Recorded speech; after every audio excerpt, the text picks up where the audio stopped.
사람들은 말합니다. 점수를 쌓아라, 인맥을 쌓아라, 스펙을 쌓아라. 언제까지 쌓아야 할까요? 자신의 생각을 말할 수 있는 사람, 가만히 있지 않는 사람, 스스로 자신의 길을 걸어가는 사람. 사람이 사랑하는 학교, 지혜학교.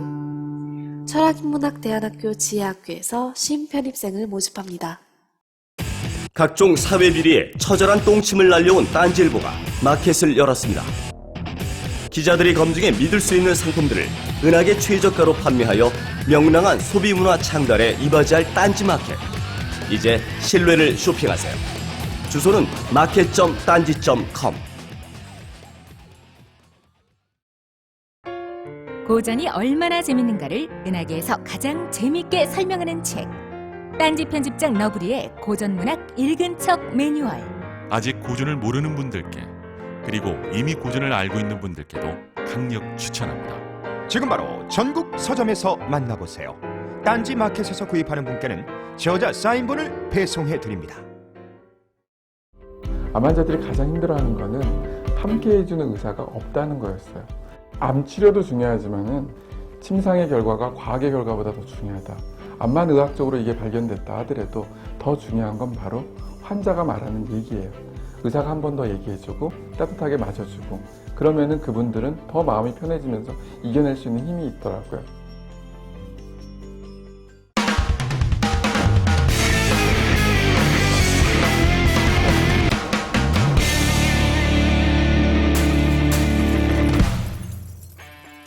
안녕하세요. 김호준의 파파이스 23회 시작하겠습니다. 오늘은 제가 아시안게임 특집 복장으로 심판 복장으로 나왔어요. 네, 잘 어울리시네요. 네, 오늘 제가 나름 이 특집 패션을 선택한 이유가 있습니다. 어떤 이유죠? 오늘 이슈 다룰 것 중에 패션에 관한 얘기가 좀 있어요. 네, 있죠. 네, 신경을 썼습니다. 새로 사신 건가요? 아니, 심판 패션을 파는 데는 국내에 없어요. 그래서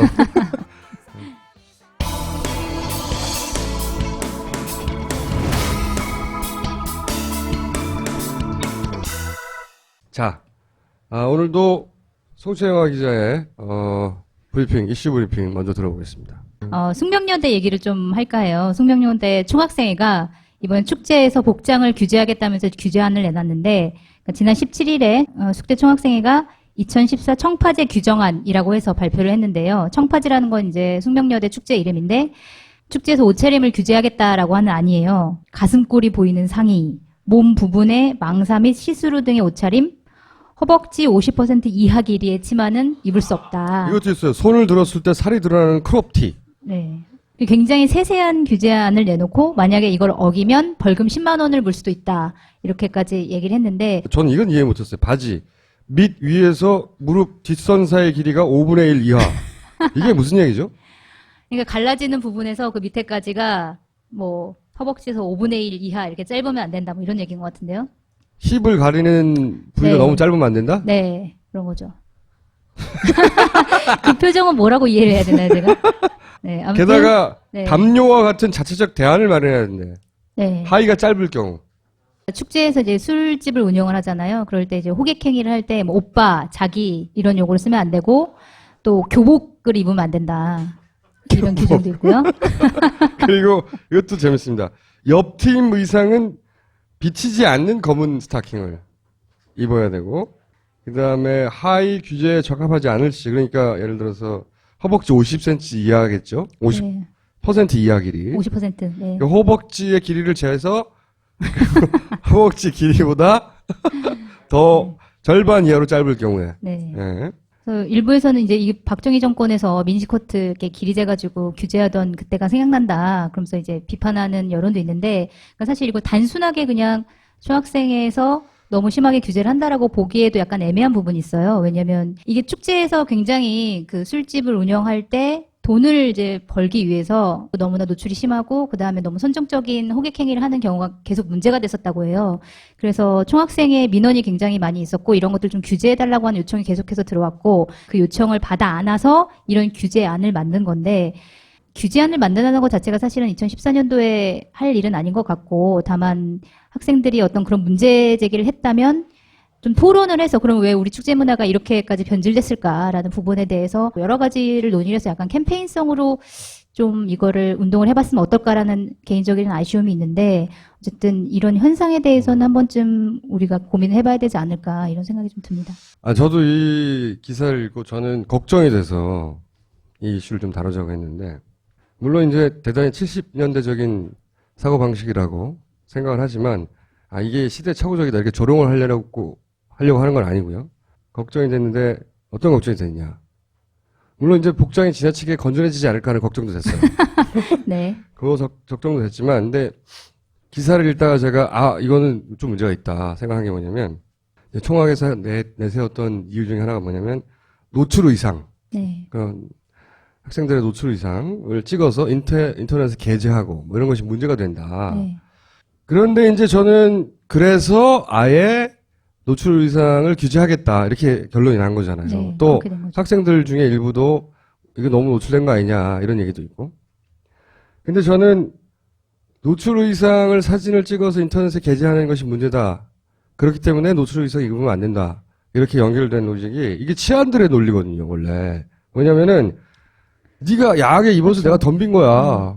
그러니까 문제 원인을 여성들 스스로 복장에서 찾는 거죠, 복장에서. 네. 그러니까 피해자 유발론이라고 하는데 네. 그런 그러니까 이런 규제안이 그런 식으로 비춰질 수 있는 거죠. 저는 그건 문제라고 생각한 거죠. 이게 본인 동의 없이 초상권을 침해하고 유포했다. 왜 이렇게 문제 삼는다든가, 총학이. 아니면은 그런 사람을 잡고자 우리가 방범단을 구축하겠다 그러면 학생들이 어떤 복장을 입든 그건 학생들이 알아서 할 일이고, 혹은 그게 싫어할 사람도 있죠. 그건 취향의 문제잖아요, 또. 너무 노출됐는데? 하고 자기들끼리도 싫어하는 사람이 있을 수도 있죠? 네. 그건 말씀하셨듯이 뭐 토론으로 해결해야 되는 건데, 우리가 남자들의 욕망을 자극하지 않도록 건전하게 옷을 입도록 하자. 결론이 그렇게 났다는 거지. 네. 이거는 욕망을 초래한 우리 여성들이 스스로 잘못한 거야. 라는 뉘앙스가 있는 거죠. 그렇죠. 이건 가부장적인 그 규범을 여성들 스스로 내면화한 거죠. 그래서 착한 딸, 예쁜 딸, 이런 거 아니에요. 기본적인 그 깔려있는 정서가 착하고 조신하고 건전한 그런 딸, 컴플렉스다, 이게. 물론 취향의 문제로 자기들끼리 싫어할 수 있어요. 그런 항의가 있었다면서, 청하게. 네. 창피하다, 뭐, 왜 우리가 이렇게 해야 되냐, 이런 얘기가 있었다고 하더라고요. 그러니까 그거가 창피한 사람도 있을 수 있고, 그건 뭐 어떠냐. 1년에 한 번 있는 축제인데 그럴 수도 있는 거지. 라고 하는 사람도 있을 수 있을 것 같아요. 네. 근데 차이가 뭐냐면, 남자들도 싫어하는 복장이 있거든요? 어떤 복장이죠? 예를 들어서 저는 똥바지, 이런 거. 똥바지? 똥바지 있잖아요, 똥바지. 네. 제가, 똥바지 이거! 근데 이거 입는 여성은 못 봤어요. 아니, 이게 제가 하는 네. 말은 뭐냐면, 이제, 남자들이 학교에서 축제를 했다 칩시다. 네. 근데 저는 똥바지를 막 입었어. 그럼 남자들도 싫을 거 아니야. 그렇다고 총학이 이런 똥바지를 입을 경우에 사진이 찍혀서 학교의 명예를 실추시킬 수 있고, 그렇기 때문에 남자들끼리 무슨 규제안을 마련해서 남자들끼리 벌금 내야겠다. 이렇게 안 연결되거든요. 네. 왜냐하면 남자들에 대한 복장에 대한 사회적 압박이 여성들의 무슨 노출에 대한 압박처럼 없기 때문에. 근데 이렇게 연결됐다는 거죠. 여자들이 야하게 입었어? 그러면 여자들이 야하게 입으면 안 되지라고 여자는 조심해야지 하고 말하는 이제 가부장의 시선이 있다고 치면 받아들인 거죠, 그냥. 나는 물론 야한 건 전 좋아요. 개인적으로 좋은데 그게 만약에 치안들이 들끓는다고 그러면 경찰의 도움을 받거나 그렇죠. 치안의 문제인 것이지. 그렇지. 방범대를 설치하자고 하거나 아니면 뭐 CCTV를 우리가 강화하겠다고 하거나 아니면 우리 축제에서 우리가 어떻게 입든 그건 우리 마음이니까 우리 축제에 올 거면 니네는 핸드폰을 남자들 다 놓고 오라든지 네. 현관 대문에서 그렇게 반응했어야 되는 게 아니냐는 거지, 난. 그리고 또 한 가지 이제 제가 이걸 보고 걱정이 된 것은 이게 이제 축제라는 게 평소에 네. 뭔가 이렇게 억압된 걸. 발산하는 그런. 그렇죠. 사회화된 용인되는 방식으로 해방시키는 거죠, 순간적으로. 어느 사회든 그게 있잖아요. 그래야 또 일상으로 돌아오고 그런 건데, 축제가 반드시 건전해야 되냐고.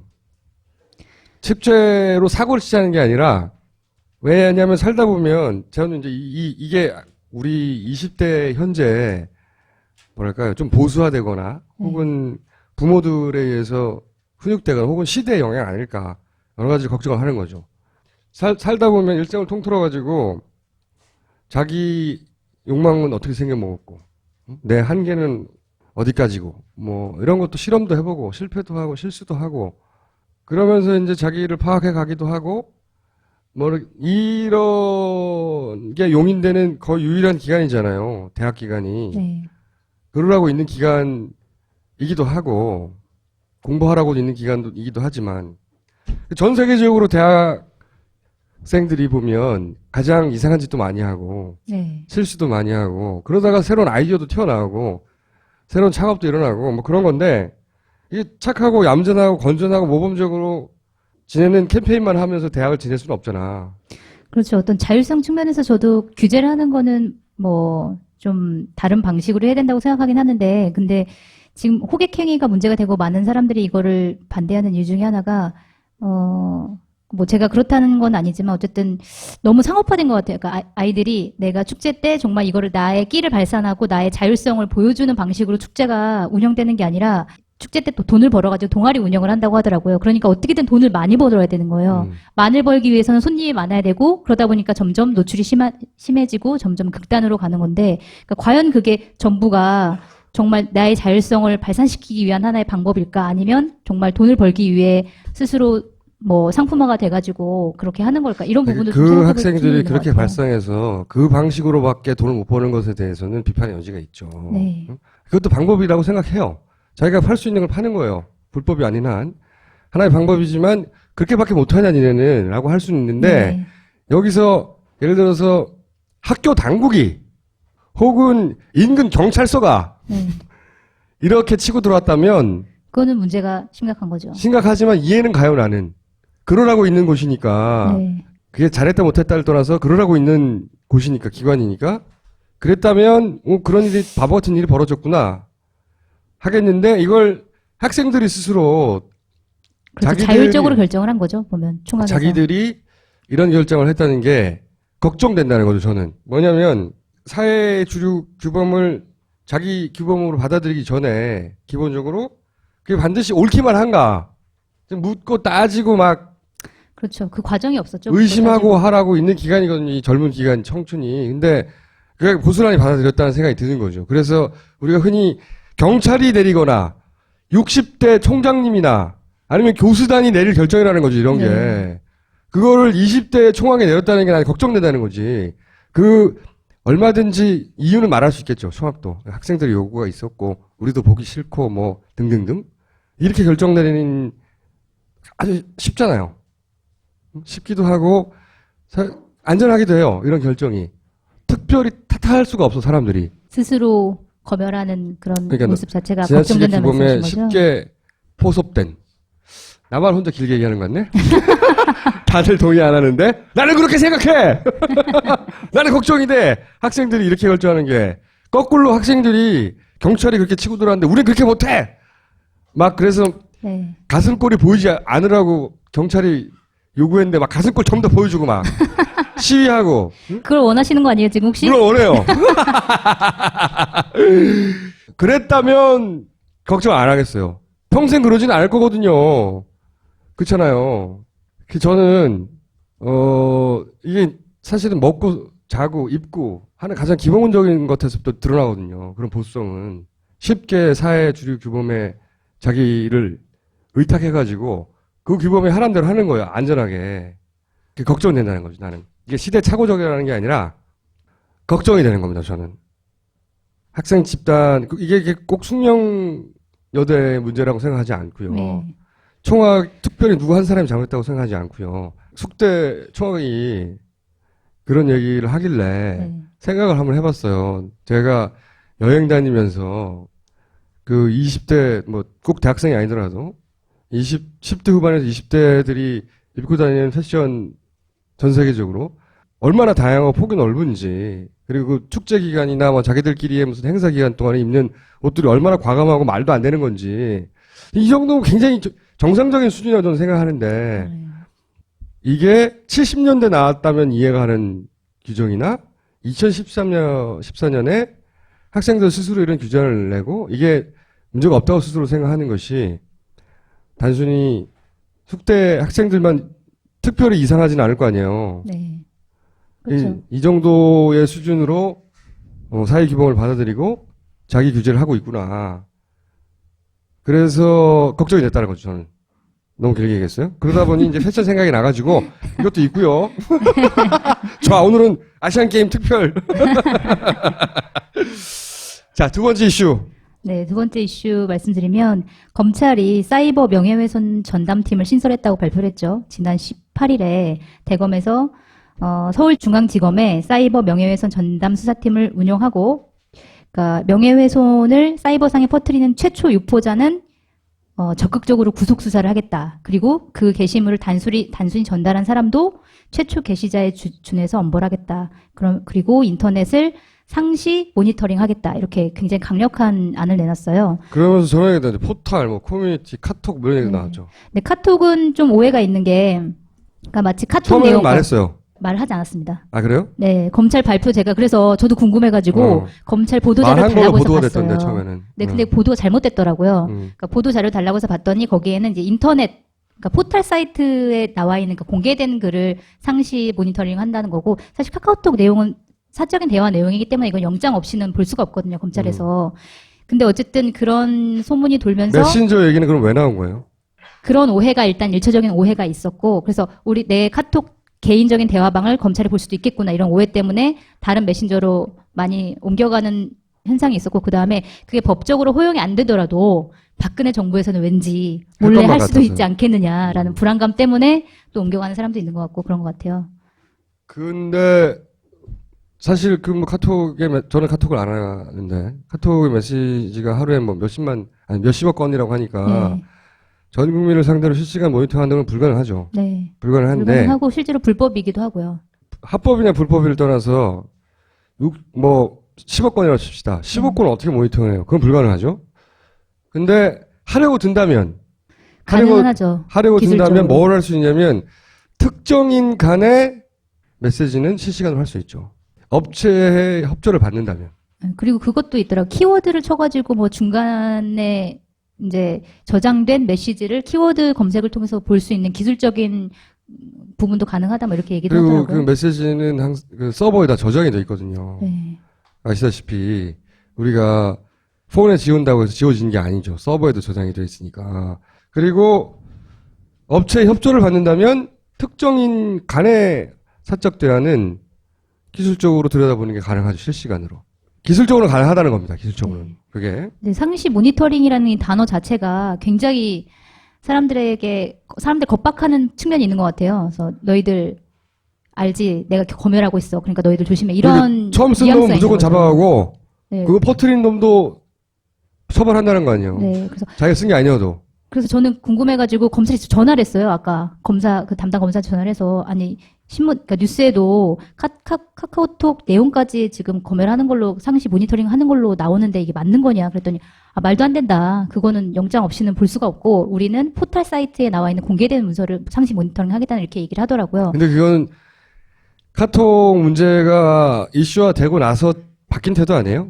처음 언론 보도가 나왔을 때는 포털과 커뮤니티와 그 메시지 서비스에 대해서 실시간 모니터링을 한다는 식으로 보도가 됐었는데. 보도는 그렇게 됐는데 보도 자료에는 그런 내용이었고 보도 자료에도 포털 사이트 상시 그 모니터링이라고 되어 있었고 제가 그걸 꼼꼼하게 봤는데 그건 아닌 것 같아요. 그런데 보도 그렇지만 자료는 그렇게 내고 혹시 기자 브리핑할 때 그렇게 한 거 아니에요? 브리핑까지는 제가 잘 모르겠어요. 듣지 않은 내용을 기자들이 썼다는 건가 그럼?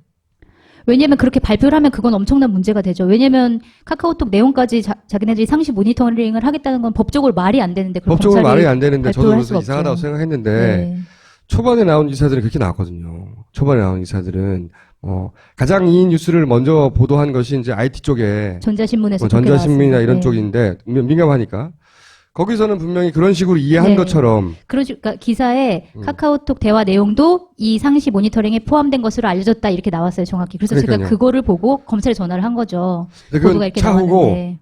초반에 백브리핑 할 때 그런 얘기 하지 않았을까? 기자들이 그런 얘기를 이거는 사실 확인이 굉장히 쉽지 않은 일인데 한번 확인해 볼게요. 근데 어쨌든 지금 현재는 검찰의 입장은 그건 불가능하다. 네, 불가능하다. 불가능하다. 네.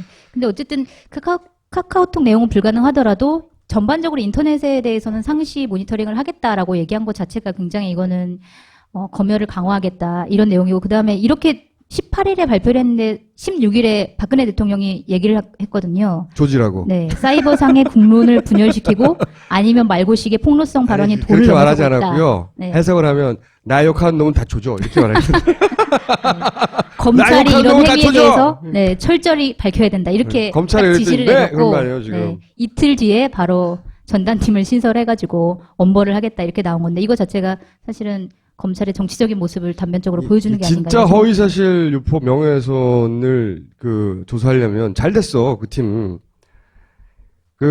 당장 포탈에 세월호 관련 댓글이나 유가족에 대해서 모함하거나 비방하거나 허위사실 유포하는 댓글 엄청나게 많아요. 카카오톡에도. 그거부터 조사해.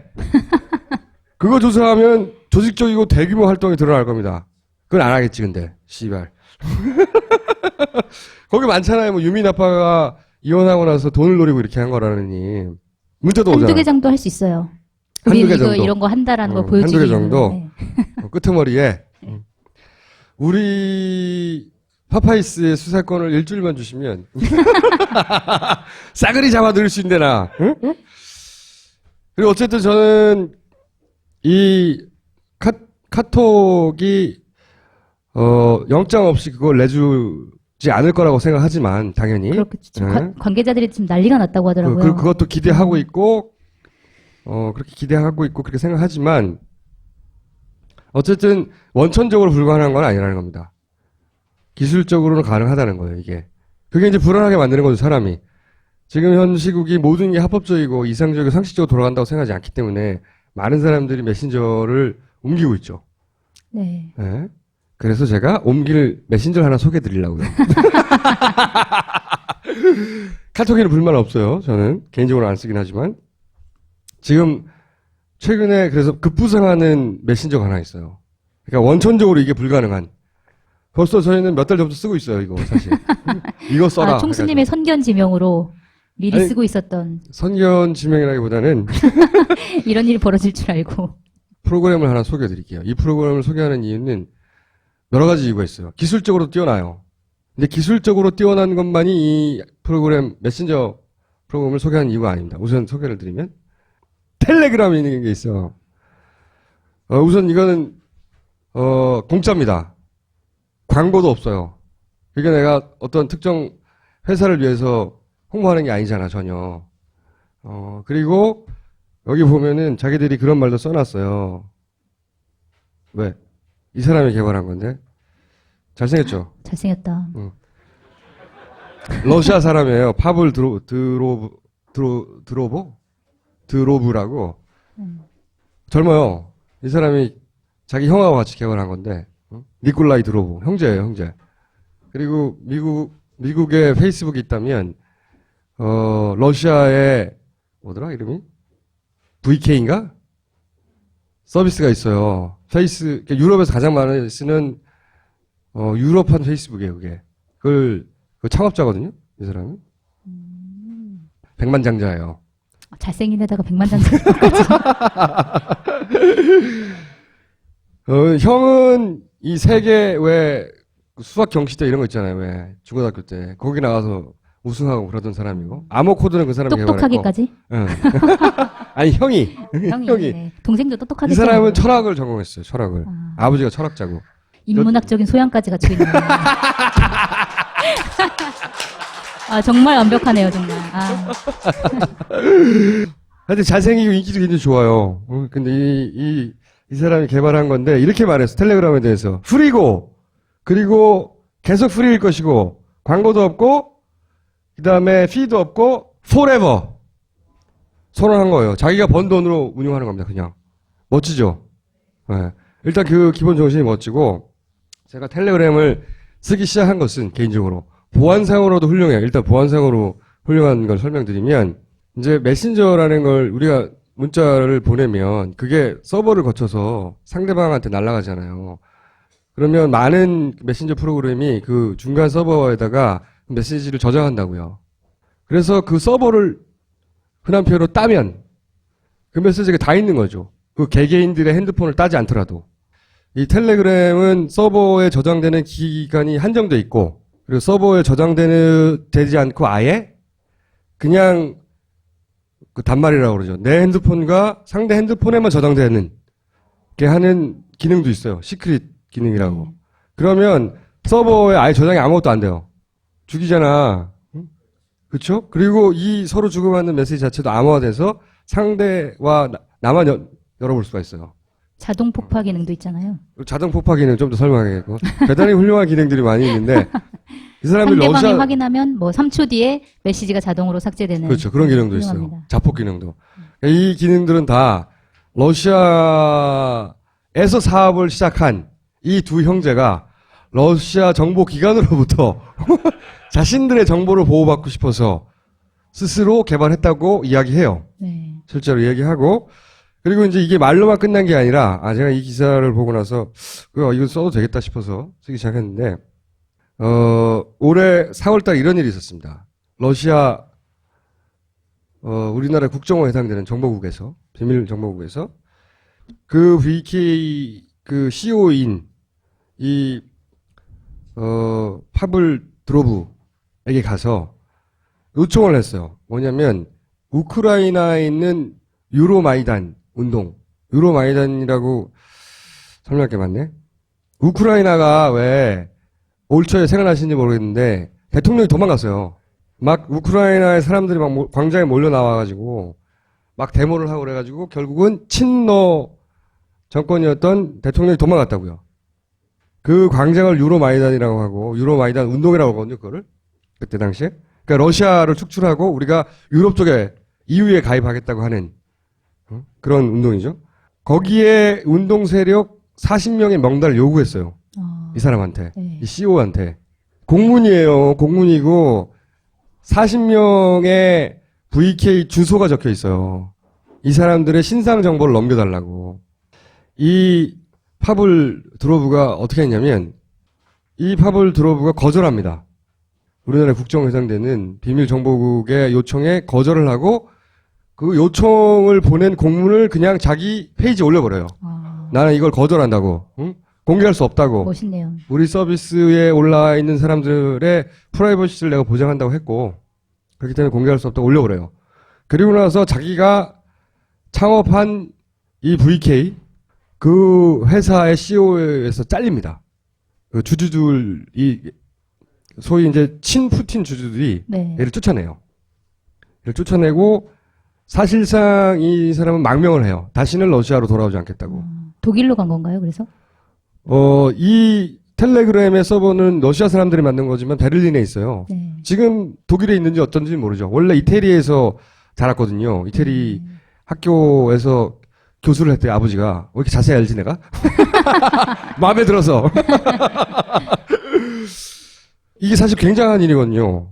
우리나라에서 국정원이 예를 들어서 네이버, 뭐 다음 또는 카카오톡 거기서 국정원이 와가지고 사장한테 네이버 사장 제일 크니까 일단 네이버 사장한테 그 네이버 가입자 정보 이 사람들은 뭐뭐 문제가 있으니까 다오. 그런데 네이버 사장님이 안 돼! 그러더니 자신의 블로그에다가 다 올려버렸어. 어디까지 협조할 것인가는 그 사람 양심과 기업의 어떤 윤리에 달려있는 거기 하겠지만 그걸 거절하고 공개하고 언론에 노출시켜버리고 날 자르려면 잘라. 이런 사람 없단 말이죠. 이 사람은 그렇게 했어요. 그리고 실제 잘렸고 나는 다시는 러시아로 돌아오지 않겠다고 선언하고 떠났지. 그 사람들이 만든 거예요. 그러니까 안전하지 않겠어요? 이게? 이 친구 써도 되겠어 이거. 그래서 이제 전문가들한테 물어봤죠. 그랬더니 이 정도면 이때까지 나온 메시지 중에 가장 안전한데? 네. 그 핸드폰을 뺏기기 전까지는. 그래서 이 텔레그램 기능을 자세히 보면 아까 얘기한 우리 송채경 기자가 잘 쓰는 기능입니다. 자기가 문자를 보내놓고 몇 초를 설정해 놓으면 초 혹은 일주일도 가능해요. 그 문자가 상대방이 확인한 이후에 삭제돼요, 자동으로. 그러니까 야, 그 문자 지워? 이럴 필요가 없는 거예요. 상대방이 보고 나면 그 문자가 없어진다니까? 얼마나 좋아. 보안에. 이걸 사용할 수 있는 분들은 이제 쓰시면 좋은 분들은 이제 특히 보안에 신경 써야 되는 기자들이나 네. 취재하는 탐사보도 전문 기자들이라든가 아니면 뭐 증권가에서는 오래전부터 썼다 이거를. 네, 그렇다고 하더라고요. 그리고 이제 어떤 불륜 관계라든가. 이런 증거를 쪽에서 남기지 않기 위해 큰 활용도가 있지 않겠는가. 나름 전망합니다만은. 그분들에게 권장하는 건 아니에요. 알아서 찾지 않을까, 이런 걸. 이런 프로그램이 있다. 그래서 불안한 한글 사람. 버전이 나온대요. 네? 곧 한글 버전이 나온대요. 아, 그래요? 네, 며칠 전부터 그러니까 한국에서 굉장히 앱 다운로드 수가 많아져가지고 네. 왜 이런지 자기네들도 굉장히 궁금해하고 있고. 몇백이었다가 갑자기 10위권으로 끌어올렸어요. 네. 이 방송에 나가면 제가 뭐 1, 2위를 갔을 거라고 봅니다. 내가 너무 홍보하나? 지나친 것 어차피 같아요. 그렇다고 해서 나한테 돌아오는 건 없어요. 돈이 돌아오는 것도 아니고. 응? 이 사람들 무료라고 한다니까. 이 정신이 마음에 드는 거잖아요. 대단히. 그래서 이 사람들의 모토도 그거예요. Taking back our right to privacy. 응? 우리 개개인들에게 이 프라이버시가 있었는데 그걸 뺏겼다는 거죠. 그래서 이런 바보 같은 발상들, 사람들이 사적으로 말하는 내용들이나 혹은 자기의 의사를 표현하는 것들을 그 사전에 상시로 실시간으로 모니터링 하겠다고 하는 발상, 얼마나 무모한 건지 알려줘야 된다고 생각이 들고요. 그리고 실제 그게 필요한 영역은 저 딴 데 있어요. 응? 자기들 쪽이라고 해야지. 응? 그 진영에서 고용한 알바들이 만들어내고 유포시키고 있는 유흥비가 얼마나 많은데. 씨발. 자, 텔레그램 아주 훌륭합니다. 카톡 회사에는 전혀 불만 없어요, 개인적으로는. 응? 훌륭한 곳이라고 생각하나? 어쨌든, 검찰이 저렇게 나온다면, 카톡도 쓰시고 이것도 쓰시라고. 아주 훌륭합니다. 또 할 게 있어요? 한 가지 있는데 할까요, 말까요? 뭔데요? 네, 뉴스프로라는 매체가 있는데 뉴스프로에서 일하는 번역 기자의 집이 압수수색 당하는 사건이 있었죠. 그 산케이, 네, 산케이의 그 7시간 미스터리에 대해서. 네, 번역을 해서 보도한 기자가 따로 있고 네. 그 기자와 같이 일하는 번역 기자로 같이 일하는 다른 기자의 집을 압수수색해서 그 기자의 연락처와 그 기자의 주소를 알려달라라고 한 거였죠. 무슨 얘기냐면요. 산케이 기사 나왔잖아요. 산케이 기사는 조선일보 보고 한 거잖아요. 박근혜 대통령이 여객선 침몰 당일 행방불명 누구와 7시간 만났을까? 동안 누가 만났을까? 이건 조선일보가 처음에 한 거예요. 조선일보는 왜 수사를 안 하는 거야? 난 이해가 안 가. 서면 조사를 했다고 하더라고요. 기본적으로. 아니, 소스는 지금 말했잖아. 최초 유포자. 네, 체포 요청 구속하겠다고. 응? 조선일보는 일단 문제 삼아야 되는 거 아니에요. 네. 그쵸? 퍼 나른 사람 아니야, 외신. 네. 산케 기자는. 그런데 거기까지는 그렇다고 쳐요. 근데 그 기사를 번역한 사람을 지금 잡으려고 하는 거예요. 유래를 본 적이 없어요. 그렇죠. 자기가 기사를 생산해낸 것도 아니고 일본어로 된 걸 한국어로 번역했을 뿐인데. 그러니까 산케 기자가 쓴 거를 그걸 한국말로 번역했다고. 산케이가 이런 기사를 썼네라고. 그 앞에 조선일보 기사가 있을 거 아닙니까? 근데 이 번역한 기자를 잡으려고 이 사람과 같이 일했다고 하는 사람을 압수수색한 거예요. 네, 그런 거죠. 이 사람이 어딘지 몰라가지고 골 때리는 거죠. 이거는 정말 전 세계 외신들이 정말 받을 거예요, 나중에. 지금도 벌써 외신들이 받아서 쓰고 있다고 하더라고요. 이제 어떻게 될지. 네. 이게 말이 안 되는 거잖아요. 기자가 취재를 하다가 뭔가 법을 위반해서 어쩌고저쩌고 이런 기사는 많이 보지만 기자가 쓴 기사를 번역했다고 잡아들이는 경우 봤어요? 골 때리는 상황이 벌어진 거예요. 그래서 우리는 텔레그램을 써야 되는 겁니다. 다 맥이 통하는 기사예요. 우리 각하에 대해서 나쁜 얘기하는 새끼들 다 죽여버린다, 니네. 입 다물고 있어? 다 잡아들 테니까? 이 얘기를 하고 있는 거거든요. 지금. 자, 오늘 1분 여기까지 하고요. 2분은 김지영 감독님 또 나와요. 이제 다큐는 안 만들고 이것만 찾고 있어, 지금. 광고죠. 네. 빅그린 투쓰리 샴푸. 근성의 샴푸. 총수님이 쓸 때까지 계속 광고하는. 무려 5번째. 제가 계속 욕했거든요, 이거. 되게 의의가 있네요, 진짜. 계속 욕했는데도 PPL을 이렇게 네. 해달라고 요청을 하고. 이거를 쓰면 뭐 어떻게 된다고 그랬더라? 건강해진대요. 머리 두피가. 네. 23일 후에 머리가 두터워진다. 어떤 사람은 10일 걸릴 수도 있고 안 되는 사람도 있을 거 아니야. 근데 23일 동안 쓰고 차도가 없으면 100% 환불해준다고 옛날에 그랬던 것 같아요. 아, 그래? 존대네. 아, 자신감의 표현이구나. 네. 네. 용서. 하여튼 거기서 제가 이렇게 욕을 이렇게 많이 해왔는데 5번째 근성에 광고를 해서 검증된 상품이니 은하계 최저가로 딴지마켓에서 사라. 론칭 1주년이랍니다. 써보셨어요 이거? 남편이 쓰고 있습니다. 자, 1부는 여기서 마치고요. 어떤 언론도 받아쓰지 않는 급보를 알려드리면서 잠시 쉬고 김지영 감독과 함께 2부 다시 시작하겠습니다. 네.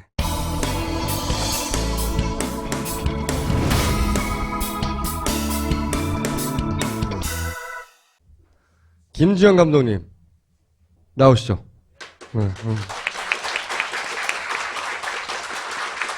요즘은 거의 식용을 전폐하고 수사관이 됐어요. 수사관.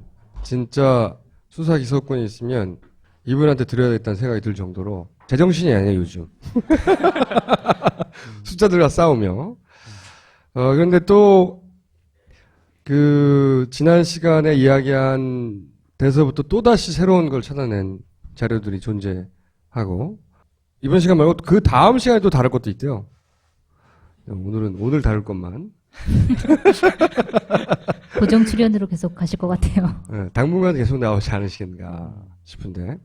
그래서 이제 자료만 가지고 싸우다가 최근에는 이 자료와 관련해서 법정에서 진술한 내용물까지 입수해서 무슨 말을 했는지 따져보기 시작하고 있고 거의 이제 탐정이 됐어요. 세월호 탐정이라고 불러줘야 된다 이제. 세월 탐정이라고 부를까요? 오늘은 어떤 새로운 사실들을 말씀해 주시려고? 지금 세월호에 대해서 지금 재판이 진행 중인 건 다 아실 텐데요. 지금 세월호의 침몰 원인에 대해서 지금 재판정에서 그 원인이라든가 이 보고서들이 전문가 자문위원 검경합동수사부의 이 조사 결과 보고서 이런 것들이 나오기 때문에 지금 중요한 국면이거든요. 거기서 여기서 말하는 자문은 검경, 그러니까 세월호 유가족 측이 아니라 예. 검경이 자문한 자문위원단이 나와서 진술하거나 증언하는 내용들을 오늘 소개해 드릴 겁니다. 네, 그게 굉장히 중요한 게 사실 법조인들은 해양에 대한 어떤 전문 지식이 없잖아요. 그러니까 결국은 그런 전문가가 작성한 보고서들이 재판 결과에 굉장히 큰 영향을 미칠 거거든요. 그렇기 때문에 이것들을 소개시켜 드려야겠다. 그래서 제가 거기서 중요한 핵심 사항들을 뽑아서 오늘 나갔습니다. 그런데 저희 첫 번째 지그재그 방송을 검사가 봤나 봐. 아마도. 그래서 그런 내용이 나와요. 첫 번째. 우리가 지난 시간에 했던 거를 잠깐 요약하면은 6초간 사도가 변했다. 정부 발표 자료에 따르면 1도씩 부드럽게 변했지만 기억나시죠? 실제로 COG 데이터를 보면 6초간 4도간 변침했고 이것은 탈을 굉장히 많이 돌려야 된다. 15도 이상. 그 다음에 결국은 그래서 이 배가 정부 발표 자료대로라면 조금씩 돌아가가지고 자연스럽게 배가 돌아갔다. 한마디로 말하면 그런 데이터가 정부의 데이터고 근데 COG 값을 보면 줄리차가 주장했듯이 지그재그로 운항을 하다가 왼쪽으로 크게 틀어서 돌았다. 예. 그리고 그 튼 각도를 볼 때 탈을 미리 넣어서 그 직전이 아니라 한참 전에 넣어서 배를 돌렸다. 그러니 이게 고의성이 있는 거 아니냐 이런 의혹을 가져볼 만한 거 아니냐. 고의다라고 우리는 말하진 않았어요. 하지만 그 부분도 의심해 봐야 되는 거 아니냐 이런 이야기를 한 거고요. 지난 시간에는. 예. 근데 여기서 이제 검찰이 사고 이전에 지그재그 운항을 했다라고 질문을 합니다. 그와 같은 행위로 화물 이동이 크게 됐다. 감독님이 다 주장한 거죠. 이런 주장에 대해서 어떤 생각을 가지고 있는가. 이런 주장을 검찰이 받아들여서 동의했는지 몰라도 스스로는 질문을 했어요. 검경합동수사본부의 전문가 자문단 단장님에게. 그랬더니 뭐라고 그랬다고요? AIS를 항적으로만 이해하고 현재 배의 위치, 무게중심, 나가는 방향이라는 의미를 몰랐던 것이다. 황당무계하다라고 일축하셨습니다. 근데 이제 저는 이 단장님의 이야기가 좀 말이 안 된다고 생각하는 부분은 유도 용도 값도 있었고 헤딩 값도 우리가 다 다뤘단 말이죠. AS. 예, 의미를 정보. 다 알았었죠. 거꾸로 단장님이 우리 방송을 안 본 게 아닌가. 그런 생각이 하나 들고, 자료를 또 찾다 보면은 선원이 한 얘기가 있습니다. 초반에. 지그재그 운항이 있었다고. 예, 그 자료를 보신 적 봤었죠. 있어요? 예, 저도 봤어요. 네. 선원이 방송에 나와서 배가 지그재그로 운항을 했다.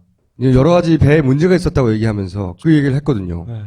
그런 방송이 나갔어요. 근데 그때 당시만 하더라도 초반이었기 때문에 그게 뭘 의미하는지 몰랐죠. 저 선원의 입으로 지그재그 운항이 있었다는 얘기를 그냥 배가 뭐 이렇게 잘 마음대로 운전이 안 됐나 보다. 이 정도로 그때는 이해하고 넘어갔거든요. 그러니까 지그재그가 전혀 없었다고 단장님이 말하는 거는 사실은 선원도 얘기했고 자료로도 주장한 것에 대해서 굉장히 불성실하게 답변한 거예요, 이게. 왜 이렇게 답변한지 모르겠지만. 저도 모르겠습니다. 그래요?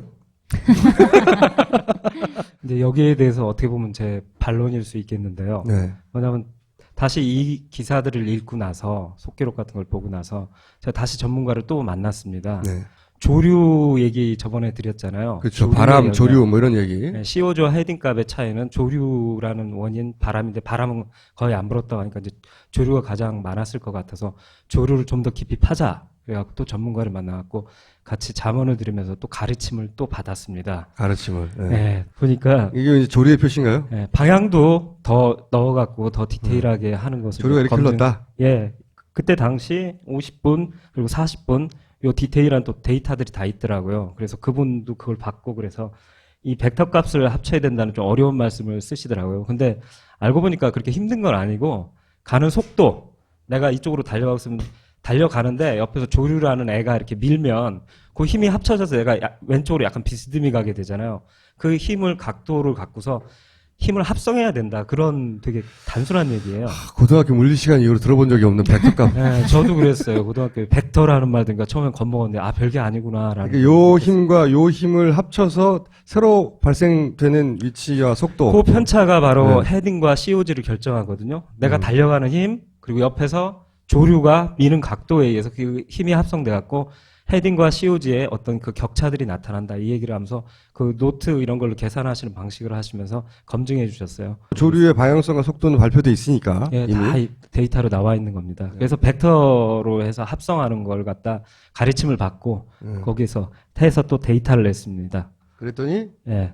이렇게 보면 지그재그가 우러가는 좌로 갔다 우로 갔다라는 구간에 대해서 보면 이게 이 말씀을 꼭 드리고 싶은데 뭐냐면 최대한 검경 합동수사본부 전문가 자문위원단에서 그 유리하도록 말이 좀 이상한데 그분들이 볼 때 이때 조류 데이터 보면 제가 저번 시간에 얘기했지만 그 한 0.4노트 이 정도밖에 안 됐다고 나오잖아요. 평균값이 8시 때. 그렇지만 그 디테일을 보고서 최대한 많은 값을 잡아드렸어요. 예를 들어서 0.5에서 0.8이면 0.8을 잡아서 네, 막 이런 식으로 크게 잡아드린 거예요. 그래갖고 0.8을 놓고 아량입니까?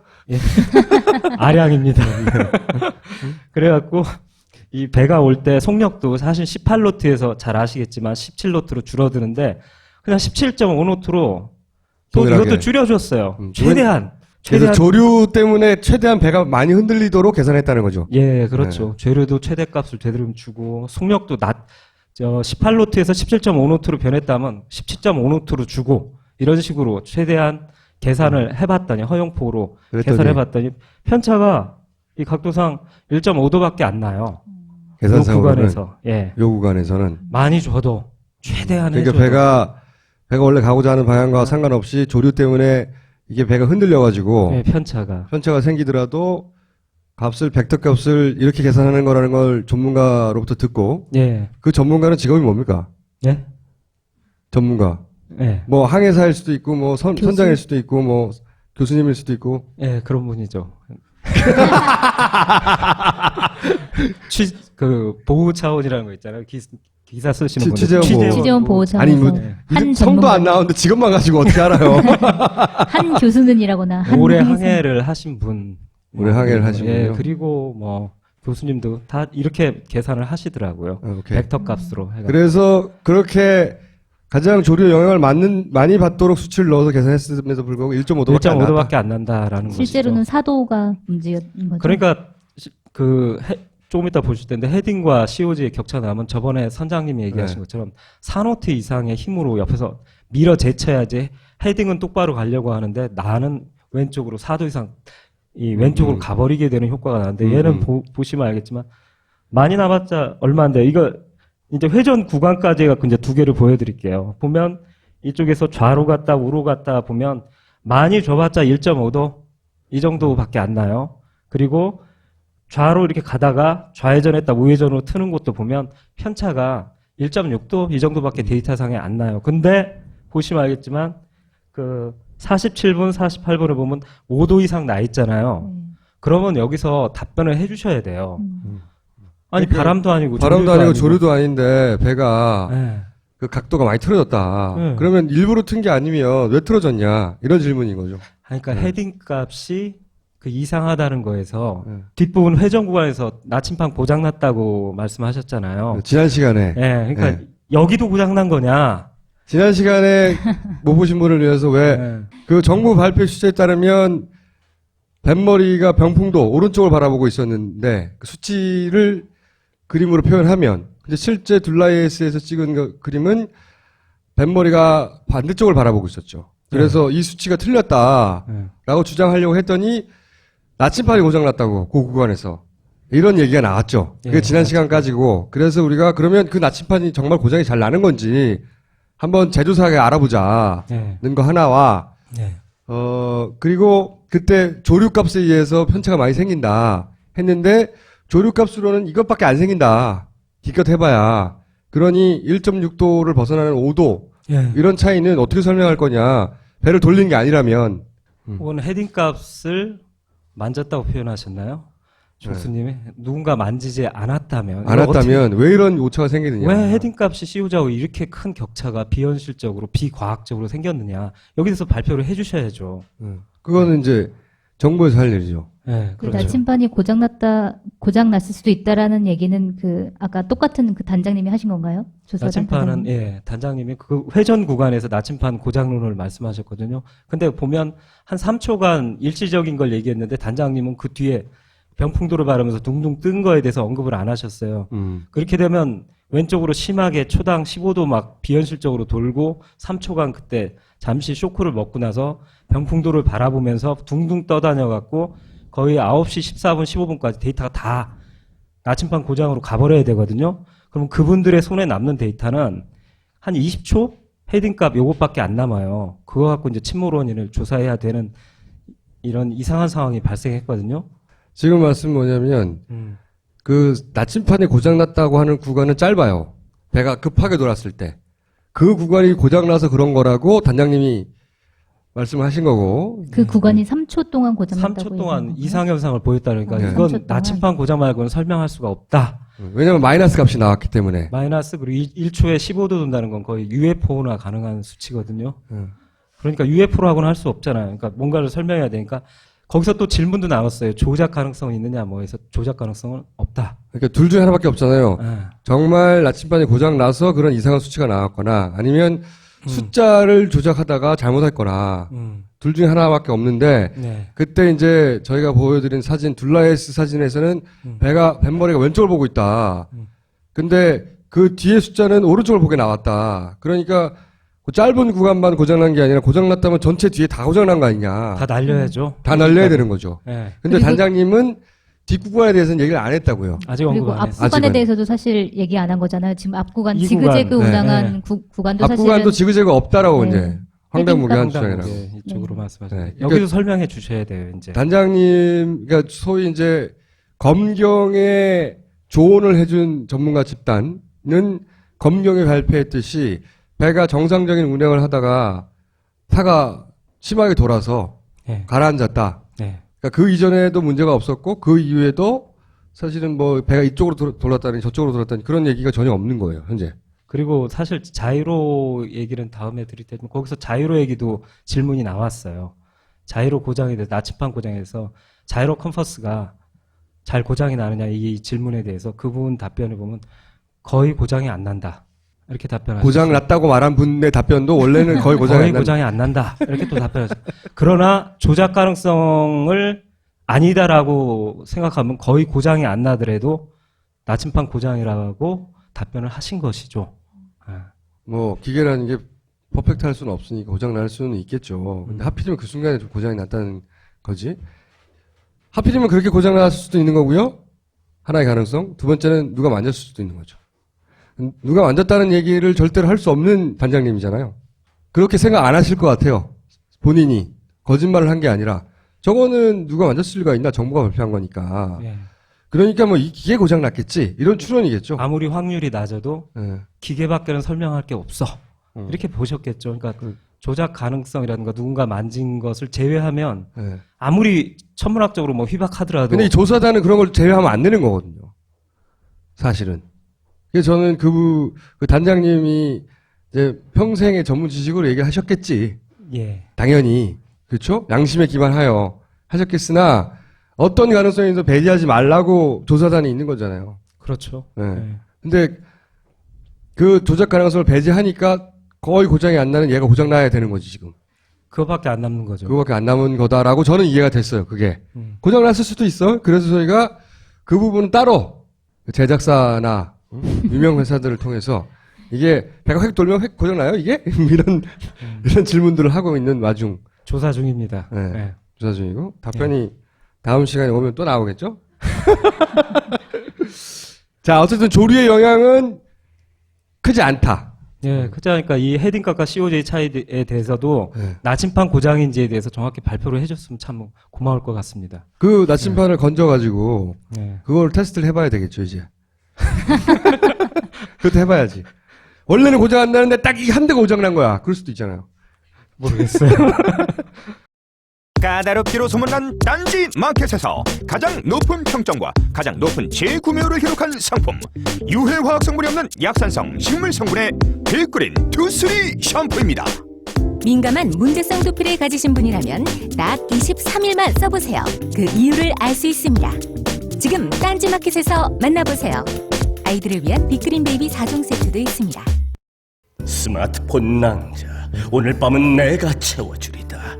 컴퓨터에 연결된 USB 따위가 어떻게 날 채워주겠다는 거죠? 난 2배 빠르고 강한 초고속 충전 케이블이니까. 어머나, 그럼 어서 충전. 혹자는 묻습니다. 왜 이렇게 좋은 비타민을 싸게 파냐고. 우리는 답합니다. 어려운 분들께 기부하기 위해, 더 좋게 만들고 더 많이 기부하기 위해 더 싸게 판다고. 당신이 비타민 하나를 구매하면 하나는 기부됩니다. 그렇게 당신이 건강해지는 만큼 세상도 건강해집니다. 비타민 NJS의 나눔 비타민. 지금 딴지마켓에서 나눠보세요. 우리는 생각했습니다. 실외는 가까운 곳에 있다고. 우리가 파는 것은 음료 몇 잔일지 모르지만 거기에 담겨있는 것이 정직함이라면 세상은 보다 건강해질 것입니다. 그래서 아낌없이 담았습니다. 평산네이처 아로니아 친. 지금 딴지마켓에서 구입하십시오.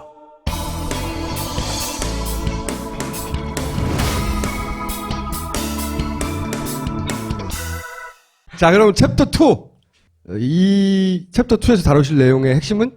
네, 지금 법정에서 벌어지는 그 침몰 원인에 관련돼 갖고가 이 소멸 구간, 누락 구간, 정보가 없다는 그 구간하고 굉장히 밀접한 관련이 있거든요. 그렇기 때문에 제가 그 누락 구간이 어떻게 데이터가 발표가 되면서 변천해 왔는지 이것을 잠시 짧게 소개해드리겠습니다. 그러니까 지금 없다고 하는 구간 때문에 침몰 원인을 밝히는데 어려움을 겪고 있는데, 네네. 그게 있어야지 마지막 순간에 어떻게 움직였는지 알 수 있는데. 침몰 원인을 규명할 수가 있거든요. 네. 제대로. 근데 정부는 이 침몰 구간, 가장 중요한 이 구간에 데이터가 없다고 해서 네. 했는데 그 없다고 하는 내용도 계속 바뀌었다는 거죠. 네. 네. 변천사. 자, 왜 이런 반응이 나오는지는 꼭 현장에서 들어야 하는 겁니다. 그러니까 이게 방송으로만 보시는 분들은 많은 걸 놓치는 거예요. 저희가 요 내용에 대해서 1시간 동안 굉장히 재밌는 얘기를 하고 나서 이걸 정리하는 거거든요. 1시간은 물론 편집됐습니다. 자, 다시 그러면 정리하도록 하죠. 예. 첫 번째는 1차 발표가 이거였군요. 1차 4월 17일 날 해양수산부 발표에서 누락 구간이 이렇게 배가 직선으로 오다가 갑자기 직각으로 오른쪽으로 꺾어져서 뭐 위로 떠올랐다는 누락 구간 처음에는 3분 36초가 나옵니다. 네, 처음에 기억하시는지 모르겠는데 이렇게 나왔어요. 네. 왜냐하면 요 또 삥 돌아가는 구간에 자료가 없다고. 그 구간이 3분 36초의 구간이고 이 구간 없다라고 첫날 발표했습니다. 네. 둘째 날. 네. 그리고 나서 4일 후쯤 4월 20일 후쯤에 2차 해양수산부 발표에서 누락 구간 찾았다. 야, 요 부분을 찾았다. 네. 그리고 유일하게 남은 건 36초다. 이런 네. 발표가 있었습니다. 요 구간만 없다. 네. 그리고 요 삥 돌아가고 있는 구간도 사실은 지난 시간에 확인했지만 요 데이터가 안 맞는 걸? 배가 정반대 방향으로 가리키고 있잖아. 이 데이터 맞는 거야? 우리가 의심하기 시작했죠. 그리고 앞에 그 단장님은 요 어딘가에 3초 구간에 마이너스 구간이 나온 걸 보고 이거 나침판이 잘못된 거다. 이 데이터가 잘못된 게 아니라 라고 말씀하셨지만 그 뒤에 뱃머리 방향이 완전히 반대인 걸 봐서는 데이터 전체를 신뢰할 수 없는 거 아니냐. 누가 만진 거 아니냐. 이런 의혹도 제기할 수 있다. 여기까지 얘기했고요. 근데 어쨌든 두 번째 발표할 때는 요 구간이 없다고 말한 거예요. 요 구간이. 그리고 요 구간이 없다는 걸 보고 저는 왜 배가 넘어가기 직전에만 없어? 미리 끈 거 아니야? 고의 침몰 아니야? 자기가 배가 침몰할 줄 어떻게 알았어? 뭐 이런 훌륭한 추론을 하였고요. 자, 그 3차가 해경이 발표한 자료. 네.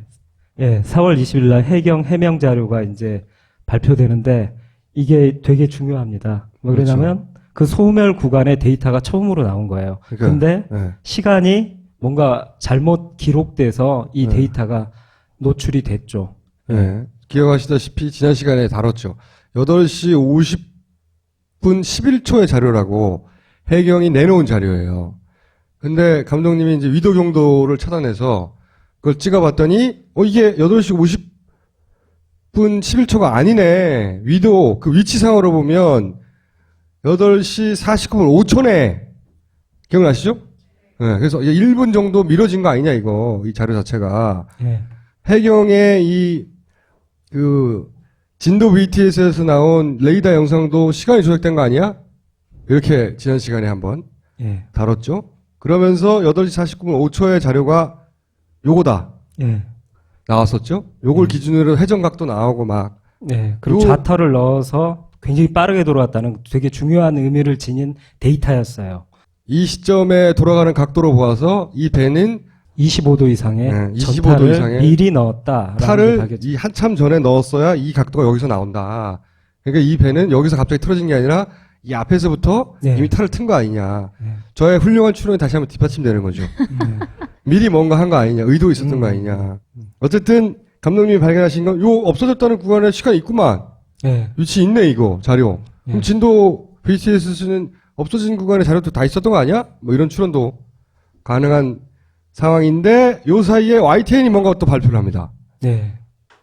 YTN은 또 며칠 후 금방 이 이상한 발표가 있었는데 여기서 보면 사라진 36초 항적 중 8초. 네, 8초가 복원됐다. 뒷부분이라고 그래요. 되게 비슷한데 그래서 그 상세 내용이 나옵니다.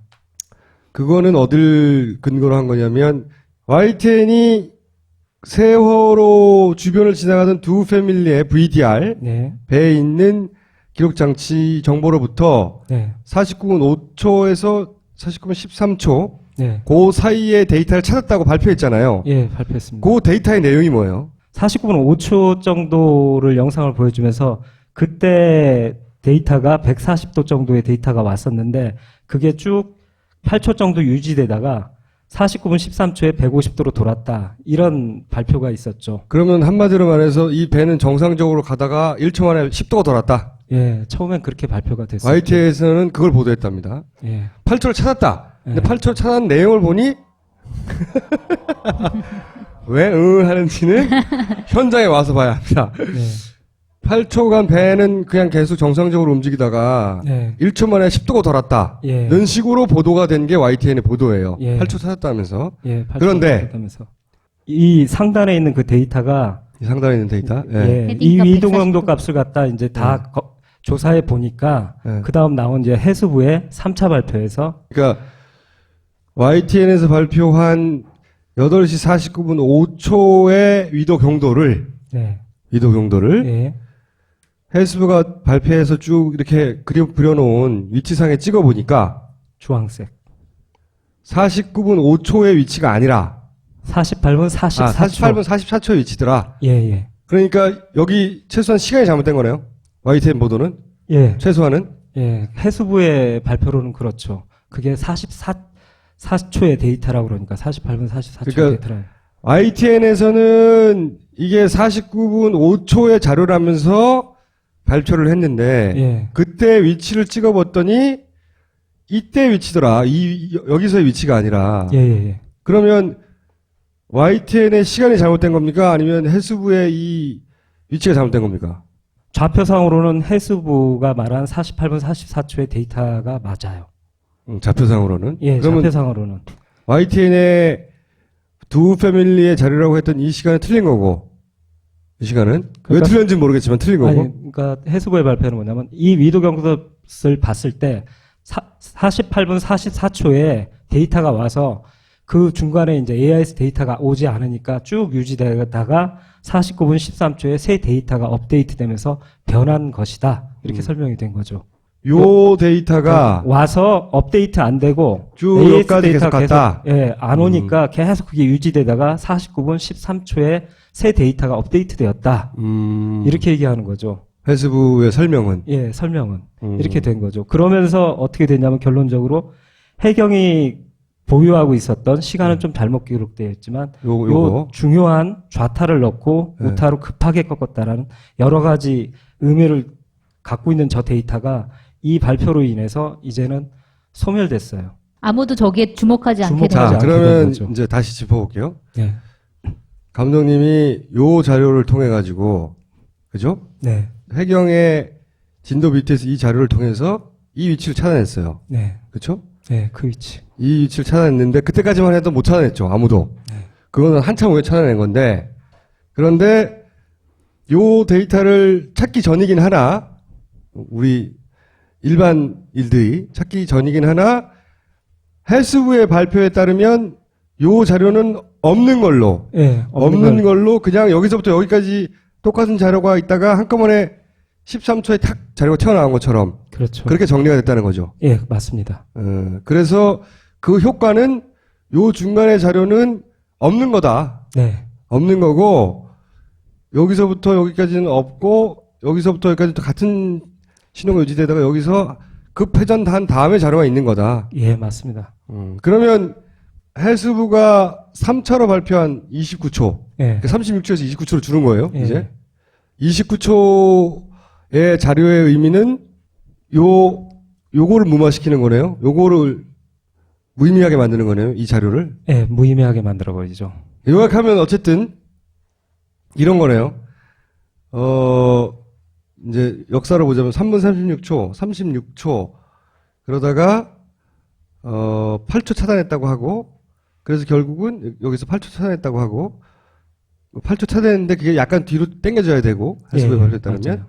그래서 결국 남은 시간은 29초다. 요 사이다. 요 사이다. 그러면서 해경이 4월 20일 날 해명 자료에서 발표했던 이 굉장히 중요한 데이터가 무의미해졌다. 무의미해졌다. 하여튼 사람들이 혹은 주목하지 않게 되었다.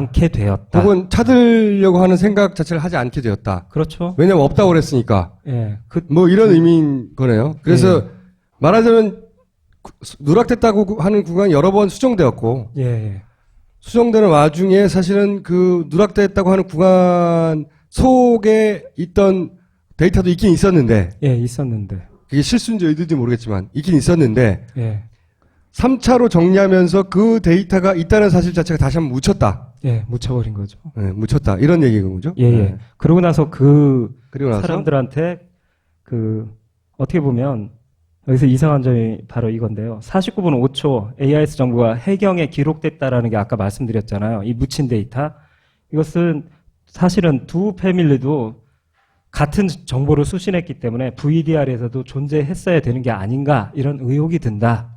그러면 그 의혹은 두 패밀리에서 전달한 이 자료가 100% 신뢰할 수 있는 거냐, 이런 의심도 한번 해보신 거네요. 예, 그러니까 말하자면 진짜 49분 5초 데이터가 있었는데 이 이 데이터 발표로 인해서 49분 5초 데이터가 빠지면서 이제 발표되는 그런 현상이 벌어진 게 이 아닌가. 데이터가 정말 맞다면 이 49분 5초, 하필이면 또 49분 5초잖아요. 네. 49분 5초가 뭐냐면 요거예요. 우리가 찾아낸 그렇죠. 감독님이 찾아냈던 그 49분 5초.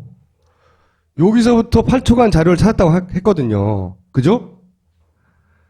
YTN의 보도는 감독님이 지난 시간에 중요한 지점이라고 찾아냈던 요 지점, 하필이면 딱 49분 5초부터 8초간을 찾았다고 한 거예요. 네. 그런데 정부의 발표로 이게 아니라 이거는 이거다라고 네. 다시 보정이 된 거예요. 이해하셨어요? 네. 다시 보정이 된 것이고, 네.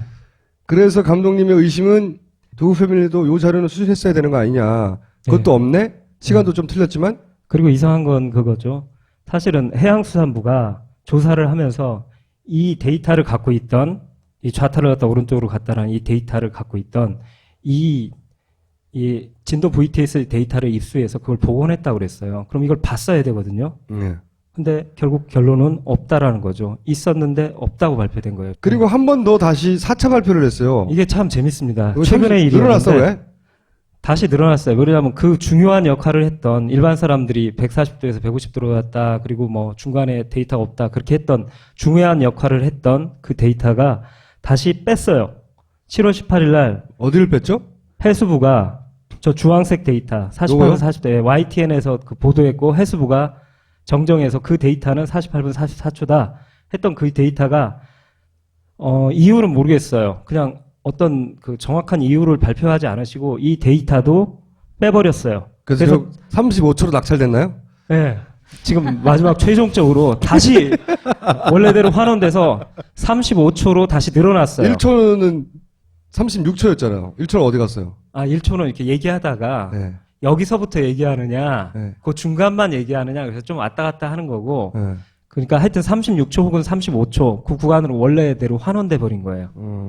네. 자료가 있다가 없다가 있다가 없다가 네. 그렇죠. 정부가 약간 지그재그 운항을 한 것 같아요. 그런 얘기입니다. 네. 자, 누락된 구간 있다고 했다가 없다고 했다가 이상한 발표가 한 번 있다가 나중에 또 그 발표가 그건 아닌가 봐. 이유는 모르지만 빼버린. 예. 네. 이걸 왜 그렇게 중요하게 140에서 150도로 돌아왔다는 것을 입증 자료에서 쓰던 저 데이터를 많은 사람들한테 발표해놓고 이걸 왜 4차에 가갖고 어떤 특정한 이유 없이 이걸 또 빼버렸어요.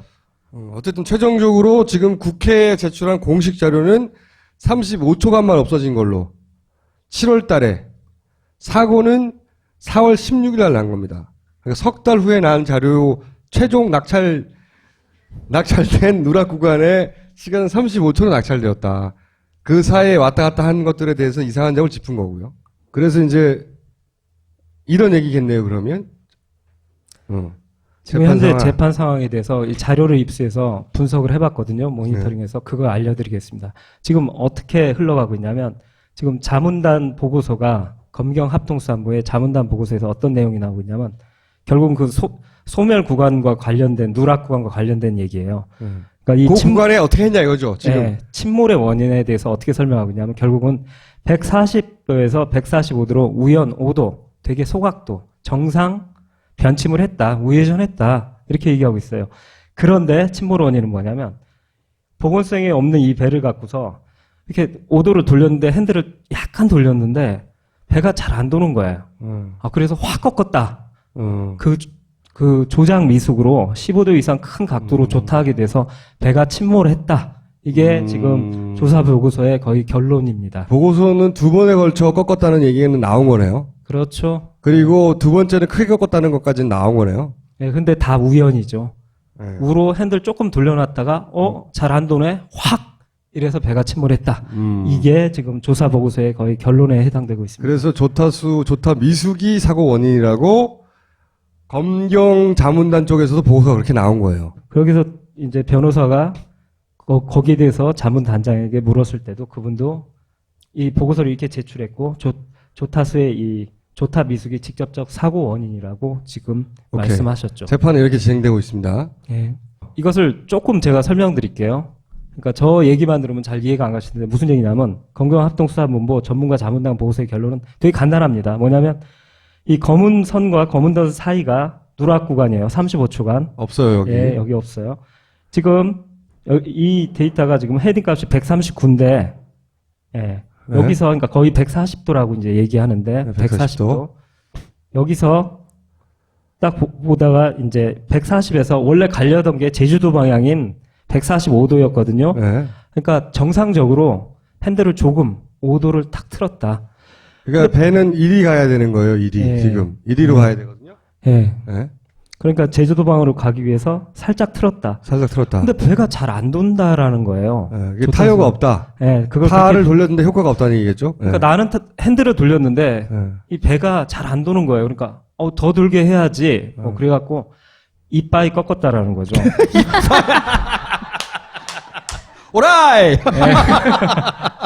확 꺾어갖고 휙 넘어가면서 네. 거기서 이제 화물이 기우니까 화물이 확 쏠리니까 거기서 10도가 더해져갖고 배는 침몰에 이르렀다. 이게 지금 그러니까 보고서의 결론입니다. 처음에 5도를 돌렸는데 탈을 돌린 효과가 없자 큰 각도로 우타를 돌려서 네. 그래서 배가 넘어갔다. 네. 그러니까 네. 아무 의도성이 없고 나는 정상적으로 5도 돌렸는데 배가 평소보다 많이 돌아갔다. 네, 평소 갑자기 배가 잘 안 돌아가길래 어쩔 수 없이 할 수 없이 많이 돌리게 되었다. 핸들을 그랬더니 많이 뭐 꺾게 짐이 되었다. 있어서 이렇게 선박 화물들이 이렇게 넘어졌다는 보건성이 너무 안 좋으니까 많이 기울어지니까 세월호는 의도는 없다 이거죠. 네, 아무 의도 없고 선원들은 뭐 배에 많이 문제가 있고 거기서 조금의 조타 미숙이 겹쳐졌다. 네. 지금 이런 결론으로 가고 자, 있습니다. 그런데 네. 그런데 전문가들이 예, 이번에 새로 발견된 네. 또 해경이 그때 4월 20일 날 발표했던 그 데이터를 이번에 찾은 데이터를 놓고 보면 그 얘기가 전혀 틀려요. 새로 어떻게 보면 이제 조사돼야 되는 건데 이 데이터를 끼운 다음에 이 데이터를 갖고 이제 전문가들한테 다 분석을 했는데 그분들의 공통적인 의견이 이렇게 나온 거죠. 저번 시간에도 나왔었는데 뭐냐면 이 붉은 이 데이터가 이 구간 안에 끼워짐으로 인해서 제자리를 찾게 됨으로 인해서 저번에 말씀드렸지만 이 선의 속도가 가장 중요하거든요. 초당 1.5도가 돌았다라고 되니까 여기서 이제 전문가들은 뒤로 유추하는 거예요. 그렇죠. 배가 예. 요 빨간 거 찾아내신 거. 예. 요 시점에서 초당 1.5도였던가요? 예, 초당 1.5도의 각도가 확 각도로 돌려면 돌고 있었다면 이 배가 예. 그럼 미리 넣어야 된다고 그랬잖아. 예. 전문가들은 이제 그걸 너무 잘 아시니까 예. 배는 미리 핸들을 돌려놔야지 그 예. 쪼음이 가서 효과가 나타나잖아요. 그러니까 말씀하시는 게 뭐냐면 최소한 처음에 탈을 돌리면 자동차들을 확 꺾이는 게 아니라 탈을 돌리면 뒤에 방향타라고 남대문만 하다고 표현하는데 그걸 유압기가 이렇게 돌리는 시간이 있어요. 그거 10초. 유압기가 돌아간 다음에 거기서 또 관성에 의해서 배가 계속 가다가 돌기 시작하면서 점점 빨라져 갖고 초당 1.5도가 도는 속력이 필요해요. 그 시간이 필요해요. 네. 그걸 다 합치면 언제쯤 집어넣어야 된다는 겁니까, 탈을? 30초 전 혹은 40초 전쯤에 넣어야 된다는 거예요. 이쯤이에요. 여기요? 예, 여기. 예, 이쯤. 예. 그러니까 검경이 얘기하는 48분 37초에 요 검은 선 라인에 예. 거기에 진입 구간, 소실 구간 들어갈 때 핸들을 5도 꺾었다 훨씬 이전에 예. 이미 전타를 넣고 있었어야 된다는 거죠. 25도 이상. 이게 중요한 포인트예요. 왜 그러냐면 그분들의 얘기가 뭐냐면 딱 그 얘기 하시는 거예요. 거리가 너무 짧대요. 5도 돌려놓고 기다리고 있으면 여길 지나가 버린대요. 요 기간 동안을 지나가 버리고 네. 5도 놓고. 전문가들이 이게 한 분이 말씀하신 게 아니라 동일하게 말씀하셔요. 왜냐하면 5도를 딱 꺾어놓고 타요가 안 나타나네 하고 때는 확 지나가 버린대요. 거리 얘기 들으니까 딱 그러시더라고요. 299m, 누락관 366m 이 거리 들더니 시간 딱 계산하시더니 에이 말도 안 돼. 여기서 넣었어야 돼. 한 번에. 한 번에. 네. 이 변호사와 자문단의 보고대로 얘기를 하자면 이 배는 네. 이쯤에서 만약에 탈을 넣었다면 네. 타요가 없네? 여기까지 가 있고 네. 15도 더 넣어야 되겠네? 그럼 여기서 돌아야 된다는 거죠. 돌아도. 네, 그 단장님의 설명은 저 밑에 지점에서 140도 지점에서 여기서 5도를 살짝 꺾었는데 저기 그 소멸 구간 네. 다시 나타나는 그쯤에 가갖고 타요가 계속 안 나타나니까 그 사이 구간에서 더 넣어야지 해갖고 탁 넣게 돼서 그 뒤에 그 효과들이 나타나기 시작했다. 이렇게 근데 설명하시는 이제 거예요. 그걸 보고 전문가들 얘기하기로는 이 지금 데이터가 없다면 그렇게도 설명될 수 있죠. 요 빨간 거. 예. 왜냐면 이 배가 이미 초당 1.5도로 돌아가는 속도로 돌아가고 있었으니까 그렇죠. 요렇게 배가 돌아가고 있으려면 예. 여기서 각도를 5도가 아니라 예. 이미 25도 이상을 넣었어야 된다는 한 번에. 거죠. 한 번에. 그러니까 딱 전문가들의 공통 의견은 딱 뭐냐면 이 붉은색 데이터가 나타남으로 해서 각속도가 저 지점에서 저렇게 빨리 선회의 속도를 얻으려면 5도 놓고 아직 안 나타나네 해서 이럴 여유가 없다는 거예요. 너무 짧은 거리래요. 여기가 시간도. 그러니까 한 번에 이 지점에서 25도를 딱 넣어버려야 된다라는 거죠. 방향을 이미 제주도로 꺾기도 전에 미리 넣고 있어야 된다. 이건 의도성과 되게 관련이 있죠. 근데 바로 그 중요한 얘기를 말하는 지금 그 해경이 발표했던 이 자료를 없는 것처럼 하고 지금 재판은 계속 진행 중입니다. 없는 것처럼 하는 건지 진짜로 없는 그건 건지는 저도 잘 모르겠고요. 단정할 수 없으나 하필이면 가장 중요한 구간이 없어진 건 맞는 거죠. 하필이면 침몰원인의 정말 중요한 데이터들. 그래서 요 구간에 배들의 각도가 어떻게 변해서 이렇게 갔는지를 보여줄 수 있는 데이터가 없는 거예요. 만약에 저 네. 빨간 점이 없었다면 네. 그 검경 합동 수사 자문단에서 발표한 5도 꺾었다가 15도로 꺾었다라는 얘기가 말이 될 수도 있는 건가요? 된대요. 저게 없다면. 그러니까 왜냐면 이 시점에서 배가 어느 정도 돌아가는지 모르니까. 모르니까. 뒤가서 많이 꺾이니까. 네. 여기는 많이 이미 꺾인 시점을 갖고 또 뒤로 계산하는 거예요. 이건 이미 사고가 나서 이렇게 타서 치고, 네. 그죠? 그거는 네. 그렇게 계산 내 벗어나는 거고, 이거는 배가 1도에 1.5도의 각도로 돌아가는 시점에 데이터가 있다 보니까 그렇죠. 배가 이렇게 돌아가려면 여기서 넣었어야 된다. 한 그렇죠. 번에 두 요새는. 번에 나눠가서가 아니라. 나눠서가 안 된다. 이게 결론이었어요. 검경 자문단이 이야기하듯이 예. 그리고 선원들이 얘기하듯이 두 단계로 5도 넣었다가 다시 15도 넣으려고 하면 네. 이때까지 탈을 미리 넣어야 한다는 게 굉장히 중요한 포인트였잖아요. 여기서 5도 넣어서 반응이 없어서 15도를 확 넣었으면 그 효과도 여기쯤 돼서 나야 되는 거 아니에요? 그러니까 약간 논리가 이렇게 말씀하셔요. 그 단장님 설명하니까 5도 돌리고서 배가 잘 안 도네. 그래서 조금씩 더 해서 끝까지 넣게 되었다. 이런 식의. 지금 선원들의 이야기 주장은 그래요?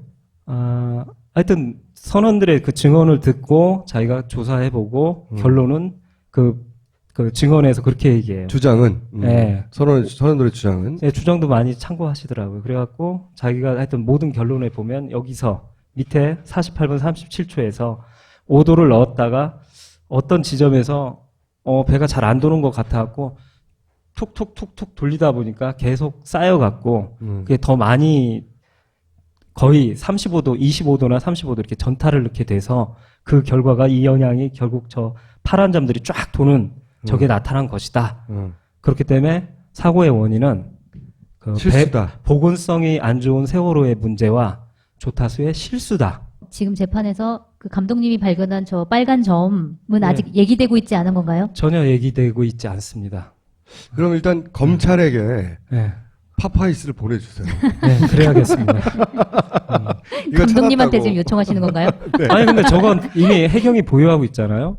사실은 해경한테 검찰이 달라고 해서 다시 재수사를 아니 검찰이 하시던가. 그 빨간 점의 의미를 모르니까 아직 빨간 점이 거기 있는지를 모르니까 알려주시고 그 법적 책임은 감독님이 지십시오. 오늘의 결론은 뭡니까? 그래서? 예, 지금 재판관과 예상을 이렇게 제가 모니터링하고 의견을 나눠봤을 때 그런 걸 얻었는데 현재와 같이 재판이 진행된다면 이 침몰 원인의 배 보건성 문제, 과적 그리고 조타수의 부적절한 조타로 결론 날 가능성이 높습니다. 이렇게 되면 핵심 선원들이 살인죄가 아닌 가벼운 형량의 판결을 받을 가능성이 높습니다. 예, 선원들한테는 좋은 일이죠. 그리고 이 재판 일정은 10월 중순경 공판 절차가 마무리되고 선고가 곧 11월 중순쯤에 이제 내려질 것 같습니다. 이렇게 되면 검찰이 공소장 변경을 하지 않는다면 만약 특별법이 제정된다 해도 기존의 판결을 뒤집기는 힘들 수 있습니다. 지금 이런 상황입니다. 제 이 10월 중순견 공판 절차 마무리 일정을 보니까 제 재판 일정도 생각이 나네요. 29일인가요? 저도 9월 29일 날 마지막 공판인 줄 알았는데 월요일 날 네. 한 번 더 하는 걸로. 선고 공판은 그럼 그 이후에 하는 건가요? 선고 공판 말고 공판 자체를 한 번 더 하는 걸로. 맞아. 그 선고는 그 또 이후에 있고. 네. 그래서 대략 비슷하게 선고가 시작해요. 오늘 이야기 핵심은 이거네요. 요 구간이 어떻게 없어졌나를 가지고 정부가 계속 변해왔는데 결국은 이 구간이 없음으로 해서 이런 결론으로 나아가고 있다. 예, 그렇습니다. 그러나 사실 감독님 찾은 요 빨간 점에 예, 그 시점에서의 배가 돌아가는 선의 속도를 보면 이거는 나눠서 넣은 게 아니라 미리 예, 한 번에 많이 돌렸다라고 이 배를 아는 전문가들이 얘기한다. 예, 공통적으로 그렇게 그러면 말씀하십니다. 조금씩 돌려다가 실수한 게 아니라 한 번에 많이 돌렸다는 얘기니까 고의성에 대한 수사를 해야 되는 거 아니냐. 예, 했으면 라고 좋겠습니다. 주장하시는 거죠. 예, 그렇습니다. 예. 왜 25도를 돌렸는지에 예, 대한 조사가 이루어져야 되는 거 아니냐. 재수사가 이루어져야 돼요. 재수가 이루어져야 되는 거 아니냐. 공수처 변경이 이루어져야 되는 거 아니냐. 의도가 있다 단정한 건 아니에요. 하지만 자료는 그런 의도성을 의심해볼 자료가 나온 거 아니에요. 감독님의 미친 듯한 자료조사 네, 때문에. 대단하십니다. 네. 요 빨간 점은 굉장히 중요한 점이네요. 그러고 보니까. 예, 그때 처음 발견했을 때만 해도 이렇게까지는 몰랐죠. 저도 몰랐습니다. 박수. 네. 아유, 감사합니다. 검찰도 못했는지 안 했는지 모르겠지만 어쨌든 찾아내지 못한 걸 찾아내셨네요. 운이 좋았습니다. 어떻게 돼? 운 좋다고만 말하기에는 감독님이 너무 미친 듯이 자료를 찾았어요. 그리고 여전히 찾고 있어요. 이제는 그 취재 전문, 탐사보도 전문 기자들과 조인트를 하여 다음 시간에 그 결과가 나오길 기대하는 취재를 하고 있는 와중입니다. 힘들어요. 힘들어요? 네. 네, 방송이 더 힘들어요. 조사보다.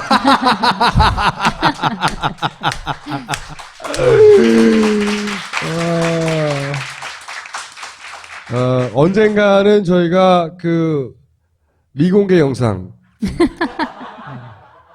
NG 영상 왜 감독님이 방송이 더 힘들다고 하셨는지 NG 영상을 언젠가 한번 내는 것으로 오늘 하실 얘기는 끝났죠? 예, 예. 네, 박수 부탁드립니다. 네, 감사합니다. 네. 거짓에 현혹되지 마십시오. 여러분을 위한 정보는 따로 있습니다. 왜냐하면 매일경제신문의 재테크 정보라고 나왔는데 사실 읽어보면 다 증권사, 뭐 보험사, 뭐 이런 데서 가게들의 호주머니를 노리는 정보이죠. 선대인 경제연구소가 9월 15일부터 30일까지 특별 이벤트를 실시합니다. 10월 1일 업그레이드된 보고서를 9월 이전의 가격으로 만나실 수 있는 기회. 선대인 경제연구소 sdinomics.com이나 070-7561-7139로 신청하세요.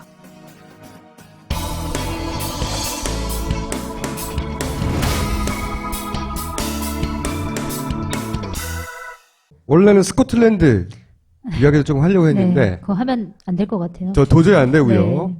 그럼 스코틀랜드 투표 이야기는 제가 오늘 퀴즈로 내겠습니다. 다음 시간에 다루기로 하면서 퀴즈를 내겠는데 스코틀랜드 독립 투표가 선거가 부결된 건 아시죠? 네. 부결됐어요. 약 10%의 차이로. 박빙이다 얘기 있었는데 결과는 10%의 차이로 부결됐습니다. 그런데 우리나라에서는 보도가 안 됐는데 스코틀랜드에서 굉장히 큰 화제가 되고 있어요. 이 스코틀랜드 독립과 관련한 선거에 부정이 있었다. 낯익은 이야기죠? 귀에 익은. 스코틀랜드 내에서 부정선거 얘기가 막 불거지기 시작했어요. 스코틀랜드 언론들은 막 다루고 있고 영국 언론도 다루고 있고 근데 뭐 우리하고는 상관없는 이야기니까 우리나라에서는 보도가 안 되고 다른 나라에서도 관심이 없죠. 자기들 사정이니까. 선거는 굉장히 간단했어요. 선거는 그냥 yes, no만 쓰는 겁니다. 질문도 하나. 스코틀랜드는 독립되어야 하나요? yes. 지지하는 사람은. 반대하는 사람은 no. 체크하면 끝나는 거. 굉장히 간단한 선거거든요. 전자선거도 아니었고 종이에 직접 하는 선거였고. 그런데 여기서 부정선거 얘기가 나왔어요. 지금 수사가 이루어지고 있고 그런데 퀴즈입니다. 어떤 부정에 관한 이야기인지 스코틀랜드 선거의 부정선거 주장은 어떤 식의 주장이 있는 것인지 요 퀴즈는 정답을 다음 시간에 다루면서 다른 나라의 부정선거 사례 한다 하면서 못하고 있었죠. 굉장히 재밌는 사례 많이 있어요. 그리고 듣다 보면 이거 우리나라하고 뭐가 비슷한데 디도스 이거 디도스 아니야? 뭐 이런 것도 많이 있습니다. 그때 가서 이야기를 하고 오늘 결론은 뭘로 낼까요? 준비 안 하셨나요? 그 생각을 했어요. 저는 무슨 생각을 했냐면 텔레그램 얘기하면서 이게 그러니까 박근혜 대통령이 뭐 7시간에 대한 이야기 혹은 뭐 본인의 명예 훼손이 너무 심하다. 허위 사실 가지고 뭐 7시간 누굴 만났냐느니 이런 얘기 나온다는 게 뭐 못 참겠고 이런 얘기잖아요, 결국은. 네. 자기가 듣고 싶지 않은 얘기는 듣지 않겠다는 거거든요. 그러니까 권력자가 자기가 듣고 싶지 않은 얘기는 듣지 않게 만들 수 있는 거. 그런 무한 권력을 행사하는 거. 그런 걸 독재라고 하는 겁니다. 권력자가 자기가 듣고 싶지 않은 얘기도 당연히 들을 수밖에 없는 세상이 민주주의인 거죠. 그렇죠. 그거는 내가 듣고 싶지 않은 얘기는 안 듣겠어, 나는 전혀. 그런 얘기가 절대 못 나오게 만들겠어.